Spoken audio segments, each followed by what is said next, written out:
So we will talk about some of the more serious issues. Thank you for being with us. And again, thanks to this beautiful campus of New England College and the staff and the president who is here as well. In Washington today, Speaker Kevin McCarthy is beginning the process of an impeachment inquiry against President Joe Biden. And my question is not what the House is doing, but the weaponization of impeachment and what this means for the future of the presidency. Look, I think going all the way back to the Clinton impeachment, that we've cheapened it over time.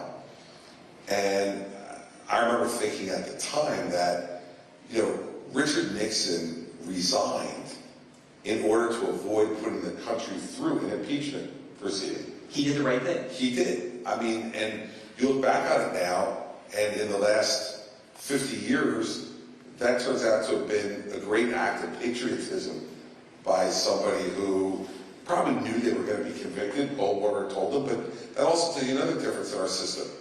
It was Barry Goldwater who went to the White House and told him, you don't have the votes to survive in the Senate.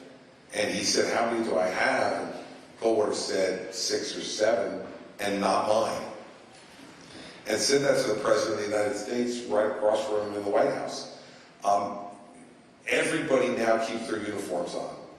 Almost everybody keeps their uniform on all the time. So it's also not incentivized a president to do the right thing because they figure their folks can stick with them all along, and so why should I leave? I think there should be an inquiry made about what has gone on with the Biden's business situations, but I think they can do that through their oversight function and have the DOJ special counsel that's been appointed now on the Hunter Biden situation look at that as well. So it's not that I don't think this stuff should be looked at, it should, because President Biden's been very direct about saying he had absolutely no involvement with his son's business. Yet now we have the son's business partner saying, hey, he's been on calls all the time with clients. And I think if that's the case, then that's got to be looked at to make sure that it didn't go further than that. Because if it got to the point where as vice president, he in any way shared in the money that went along with that, I think that would be a really significant problem. Impeachable? Yeah, I think so. I think so. Because you can't, look, the last 2 presidencies have been what appears to the American people to be, in some respects, kind of an ongoing grift. I mean, you've got Jared Kushner and Ivanka Trump making $40+ million a year while they're serving in the White House. And then Jared leaves the White House and gets $3 billion, from $2 billion from the Saudis and $500 million each from the Qataris and the Emiratis, after the president had put him in a major role on Middle East negotiations. Somebody who had no experience in foreign policy of any kind, who was essentially the son of a real estate developer in New Jersey, a family I've gotten to know really well over the years.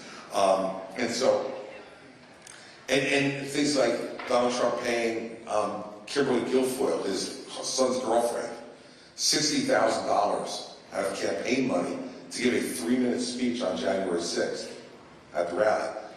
Or him paying for Melania's stylist out of campaign money, $208,000 so far, and calling it political strategy.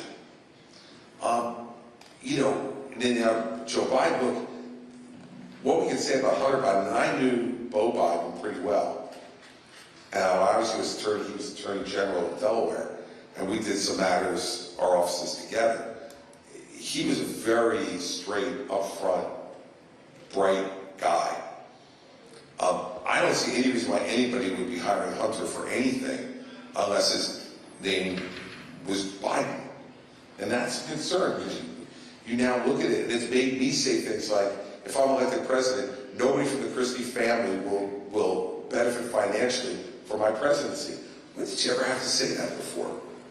But it's happening, and so I think it's something that's a serious concern, Steve, for folks. I really do. And so I don't think there's enough evidence at this moment to open a full-blown impeachment on Joe Biden, and I think that wouldn't be smart to do. But should they use their oversight function to find out what was really going on there? I think, yeah, they should. I have to laugh though when you say you know the Kushner family. I mean, you basically sent his dad to jail.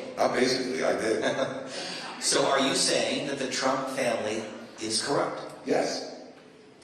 Sure. I mean, it's just, it's readily apparent.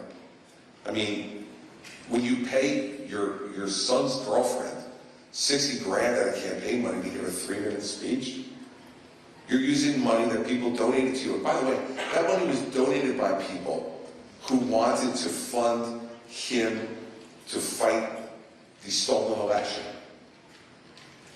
When they donated that money, they didn't think 60 grand was going to Kimberly Guilfoyle to give a 3-minute speech.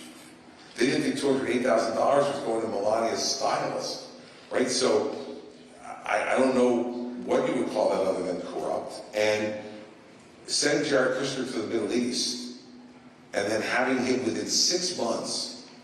And by the way, the $2 billion he got from the Saudis, up until 5 days ago, he hadn't invested any of that money. He got it 6 months after they left office, in the middle of 2021. We're down the third quarter of 2023. That's 2 years he hadn't invested a nickel of the money, but paid himself his management fee out of that money, which is a percentage of the $2 billion every quarter. For what? What was he managing? Make sure every once in a while I pick up the phone and call the bank. Is the $2 billion still there? Yeah, good. Okay, great. But I mean, you know, so yeah, that looks like corruption to me, Steve.